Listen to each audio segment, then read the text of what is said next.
Animeland, le premier magazine de l'animation et du manga, vous présente votre émission.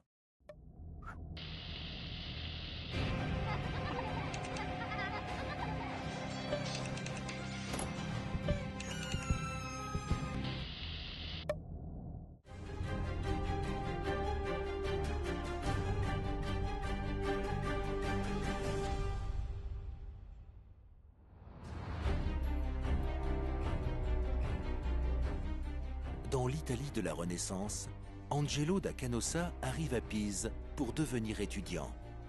Dans ce haut lieu de la culture, Angelo va se rapprocher de Cesare Borgia, dont les parents ont une réputation plus que sulfureuse.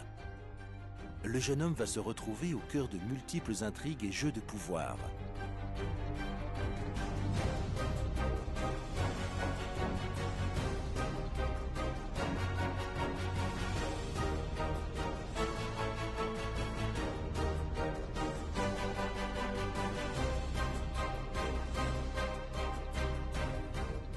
Ce manga historique est signé par une femme, Fuyumi Sorio.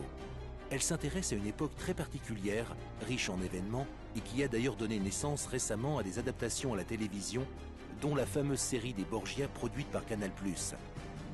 Et malgré les nombreuses références historiques parfaitement expliquées, l'auteur ne se perd pas. Elle place les pions d'un récit passionnant et le premier tome de Cesare se lit d'une traite avec une furieuse envie d'en découvrir la suite.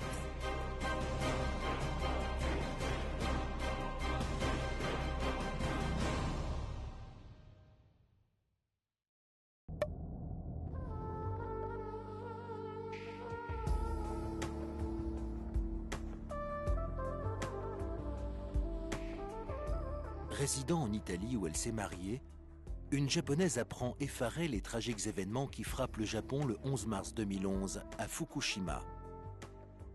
Vissée à sa télé, angoissée, elle veut à tout prix revenir au pays pour soutenir sa famille. Mais son mari, vivement inquiet, cherche à l'en dissuader.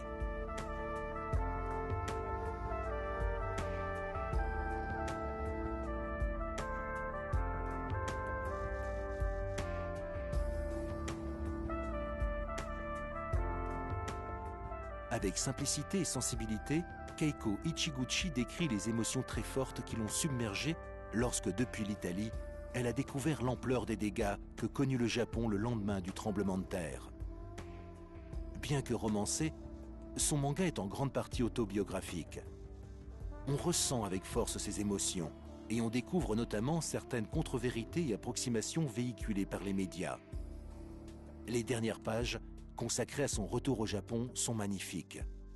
Les cerisiers fleurissent malgré tout est un manga poignant pour ne pas oublier ce tragique événement.